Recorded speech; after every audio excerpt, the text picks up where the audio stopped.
За өнөөдөр хүрэлцэн хийсэн сэтгүүлчид хэвлэл мэдээллийн байгууллагын төлөөлөл та бүхэндээ бас баярлалаа.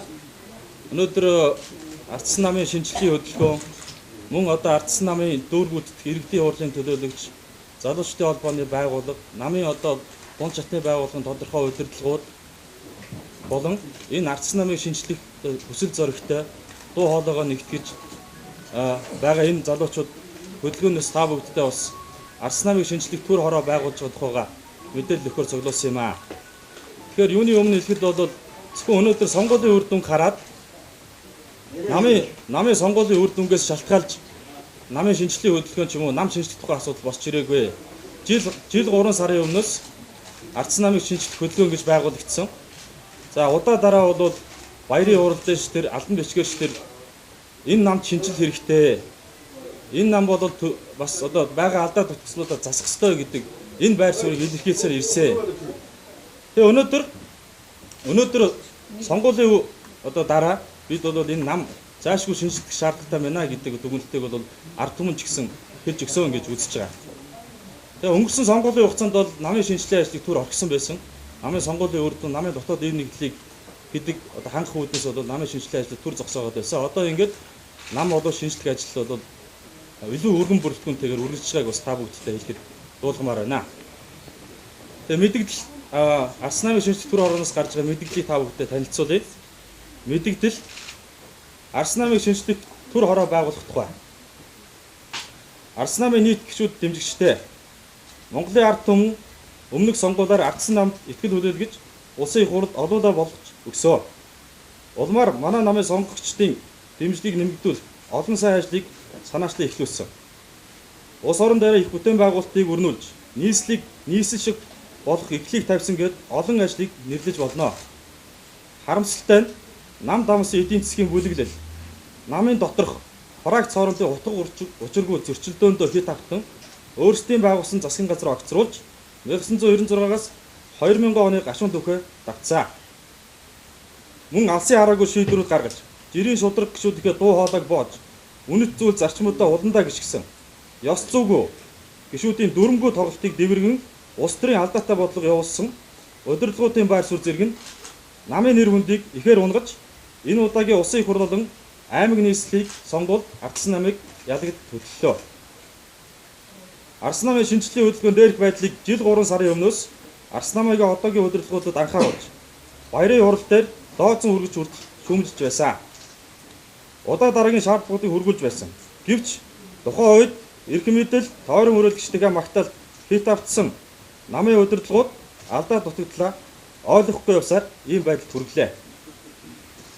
Нийгэм ардсан намаас үзэл баримтлал болсон хүчин бүтэц зохион байгуулалтын болоод намын үндсэн дүрмийн суур шинжилтийг хийж бодлогын нам болж төлөвшөхийг шаардаж өнгөө тавилаа. Тиймээс ардсан намын шинжилгээ хөдөлгөөнөөс санаачлаг гарган ардсан намыг шинжлэх төр хороог зохион байгуулан намын төв байран дээр байрлах болсныг үүгээр мэдгэж байна. Улмаар дараах алхмуудыг хийхийг ардсан намын дарга зээнх бол ерөнхий нарийн бичгийн даргын үүрэг гүйцэтгэгч Эрхэм баяр болон бусад удирдлагуудаас шаардж байна. Намын дарга ерөнхий нарийн бичгийн дарга нар намын нийт гишүүд дэмжигчдээс өөрийн бэрээ уучлахгүйж хариуцлах хүлээн огцрох хүргэлтээ 24 цагийн дотор гаргав. Ардсан намын гүйцэтгэх зүйл үндэсний зөвлөлт гараг 48 цагийн дотор хуралдуулж намын их хурлыг 8 сарын 15-ны дотор хуралдуулахыг зарлах. За түүнчлэн ардсан намыг шинжлэх төр хороонд дараах хэлбэрүүдийг шилжүүлэн өгөхийг шаардж байна. 1. Ардсан намыг ээлжлэх ус онцгой хурлыг нэн даруй зохион байгуулж хуралдуулах. Намын их хурлаас ил тод нээлттэй өрсөлдөөний зарчмаар ардсан намын шинэ удирдлагуудыг сонгох. 3. Ардсан намын үндсэн дүрмд өөрчлөлт оруулах. Намын гүйцэтгэх зүйл үндэсний зөвлөлт хороог 100% өөрчилж, намын дунд шатны байгууллагуудын хурлаас шинжилгээ сонгох. 5. Намын үндсэн дүрмд өөрчлөлт оруулж, нийцүүлэн аймаг нийслэлийн намын хороодыг шинжилэн зохион байгуулах. За ардсан намыг эдийн засгийн бүлэглэл, практ, ёс зүйгүй гишүүдээс нь бүрэн цэвэрлэж, хариуцлага, ёс зүйн тогтолцоог нэвтрүүлэн, их хурлаа хуралдуулан үзэл баримтлал, үндсэн дүрм, бүтэц зохион байгуулалтаа өөрчлөн улс орны ирээдүйн хөгжлийг тогтвортой бодлогоор манлайлах, бодлогын нам болон эрс шинжлэх үүсэлд 21 аймаг 9 дүүргийн нийт гишүүд дэмжигчдийг идэвхтэй оролцож намын төв байран дээр ирэн бидэнтэй нэгдэхийг уриалж байна. Ардсан нам алдаа дутагдлаа засаж ард түмнийхээ итгэлийг дахин хүлээнэ гэдэгт бат итгэлтэй байна. Ардсан намыг шинжлэх төр ороо. За ийм мэдээллийг бол нийт гишүүд дэмжигчид намын удирдлагуудад хөргүүлж байгаа. За мөн бол ардсан намын одоо шинжлэх нэрэн доор бол зарим аймагуд одоо намын үндсэн дүрмийн дагуу хурлаа зохион байгуулахгүйгээр хамаг тэмдэглэл шилжүүлэх явдлууд ихнээсээ гарч байгаа. Дундгов, Баян уулыг гэх мэтлэн. Тэгэхээр бид бол улс төрийн намын шинжлэлийг бол хэн нэгэн хүн солих гэдэг асуудлаар биш. Бүтцийн, дүрмийн, бодлогын ийм суур шинжлэлүүдийг бодлоготой алхамтайгаар олж хэрэгжүүлэхээр ийм зорилго тавьж ажиллаж байгаа гэдгийг бас та бүхэндээ хэлье. За намайг бүрэлд орчин галантай гэдэг сонгон найрхан дүүргийн иргэдийн хурлын төлөөлөгч ардсан намын бүлгийн дарга нийслэлийн ардсан намын тэргүүлэгч гишүүн. За мөн Дундгов аймгийн ардсан залуучдын холбооны дарга байна. Баян зүрх дүүргийн иргэдийн хурлын төлөөлөгч байна. Бахангаа дүүргийн ардсан залуучдын холбооны дарга байна. Бахангаа дүүргийн ардсан намын дарга ажиллаж исэн хүн байна. За ардсан эмэгтэйчдийн холбооны дэд тэргүүн хажилтмаа гэх мэтлэн бол бүх одоо дүүргүүд бас намын дэргэдэх залуучуудын байгууллагын удирдлагууд гээд энэ намыг одоо анхан шатнаас нь өдийг хүртэл ачааг нь үрж байгаа энэ залуучууд байгаа. Бид бол ардсан намыг бол суур шинжлэлүүдийг бодлоготой болсон хүчний тэр суур шинжлэлүүдийг бодлоготой хийхээр ингэж аль эртнээс нэгдэж дуу хоолойгоо бүргэжсэн юм хүмүүс байгаа шүү. Одоо өнөөдөр бол яалтчгүй энэ шинжлэлийг дөрөвтэй эрс шинжлэлийг цаг нь болсон гэдэг дээр бол намын нийт гишүүд маань бас илүү дэмжиж дуу хоолойгоо илэрхийлж байгаа. Намын дэргэдэх ардсан залуучдын холбоо бол бидэнтэй нэгдэж энэ намын шинжлэлийн ажилд оролцоо мэдгдсэн. Намын дэргэдэх сайн дурын үүсгэл санаачлалын байгууллагууд байдаг, залуучдын байгууллагууд. Тэд бас бол энэ намын шинжилт гар бие оролцож хамтарч хийхээ бас илэрхийлсэн байгаа. Намын ахмад гишүүд барьцаанууд бол бас дэмжиж байгаагаа хөдөө орон нутгаас байнга илэрхийлж байгаа. Энэ намын шинжилт ирж оролцсноо.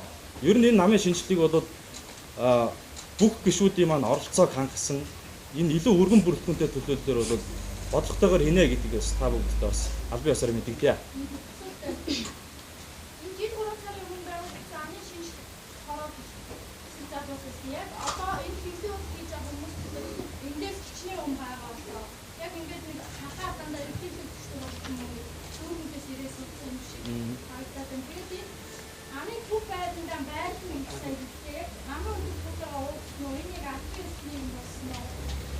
За ардсан намын шинжилгээний хөдөлгөөн жил 3 сарын өмнө байгуулагдсан.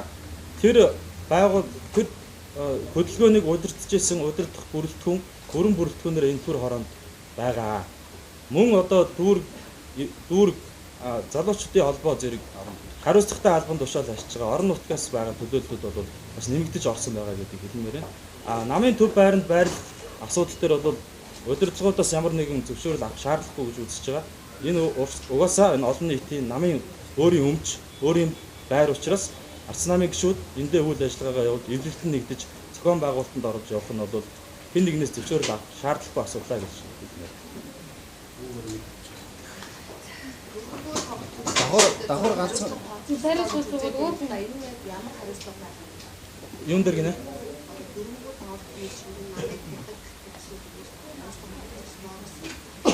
Ер нь энэ намыг ялагдтал түргэсэн шалтгаануудыг та бүгд мэдж байгаа. Засаглалын докторгүй байдал. Засгийн газраа унгасан их хурлын гишүүд байгаа. Бүх хямрал эндээс ихсэн. Ардсан нам шинжлэгдэж өөрчлөгдөж байгаа тохиолдолд хариуцлага ёс зүйн одоо тогтолцоогоо нэвтрүүлж байгаа тохиолдолд энэ засгийн газраа унгахдаг. Их хурл ардсан намын нэрээр томилогчдод эдийн засгийн ашиг сонирхлоор аливаа асуудалд ханддаг. Ийм ёс зүйн гишүүдийг хариуцлага тооцох ёстой. Бид энэ намын шин дүрмийн хүрээнд бол энэ хариуцлагын тогтолцоо гэдэг зүйлийг бол маш сайн одоо оруулж өгнө гэсэн төлөвлөгөөтэй байна. Эргүүлэн татдаг байх ёстой, намаас хөөдөг байх ёстой, ахиж нэр дэвшүүлдэггүй байх ёстой, тойрог солиулдаггүй байх ёстой. Олон одоо цаасан дээр буусан дүрмийн дагуу бид нар ажиллаж байгаа. Дүрмийн дагуу улс төрийн байгууллага явах ёстой. Үлдсэн сая өнгөрсөн хугацаанд бол улс төрийн байгууллага буюу ардсан нам бол дөрвөнгүй тоглолтоор явсан. Чатандаа одоо анхан буюу дунд дээд шатны ямар ч хурлыг бүх төвшөнд хийж байгаагүй. Шинжлэлийн хөдөлгөөнийхэн бол тухайн үед нь бол маш их шаардж байсан. Бүх шатанд хурлаа хийж үйл ажиллагаа явуулах ёстой гэдэг бол анхааруулж ирсэн боловч эрх мэдлийн төлөө явсан дарга нар болоод энд бол маш том хариуцлага алдаж дөрмийн дагуу явсангүй үүнээс болж арчсан нам бүхэлдээ одоо 2016 оны сонгуульд унлаа. Өнгөрсөн хугацаанд бас энэ намын удирдлагуудад шударга болоо үрдснийхаа төлөө шахагдаж авчигдэж тэ намаас хөвгт хүртлээ арга хэмжээ авахсан нэр бүхий олон гишүүд байгаа. Тэдгээрийг бас шинжлэлийн төр орооноос албан ёсоор буцаж намдаа эргэж орж ирж энэ намынхаа шинжлэлийг эхлүүлж нийгэм төлөөлшөөрсөн шинэ кандидатыг төрүүлэх юм одоо их ажилдаа гар бие оролцооч гэж албан ёсоор урьж байгаа юм гэж байна. Өнөөдөр Ардсан намын удирдлагууд ам байдлаар огцорно гэдгийг мэдгдсэн боловч цаасан дээр бууж өргөдлөө гаргаагүй байгаа. Хоёрдугаар намын удирдах байгууллага их хурл хуралдаж Ардсан намын шинэ даргаыг сонгох ёстой. Тэгэхээр Ардсан намын шинэ даргаыг бол намын одоо энэ 9 дүүрэг 21 аймгийн нийт төлөөллүүд бүрэн оролцсон их хурлаас шударга нээлттэй өрсөлдөөний зарчмаар сонгох ёстой. Энээс хуучин шиг хэдэн бүлэглэл хараагцууд тохироод тамга тэмдгээ шилжүүлдэг, сольдог. Энэ асуудал шинжил биш юм аа. Тийм учраас бүх гишүүдийн оролцоог хангах ёстой шударга зарчмаар энэ Ардсан намыг цаашид ямар нэгэн эрх ашигын зөрчилдөөс хол байж шинжилж авч чадах тийм л хүн сонгох ёстой гэсэн байршилтай. За баярлалаа та бүхэнд.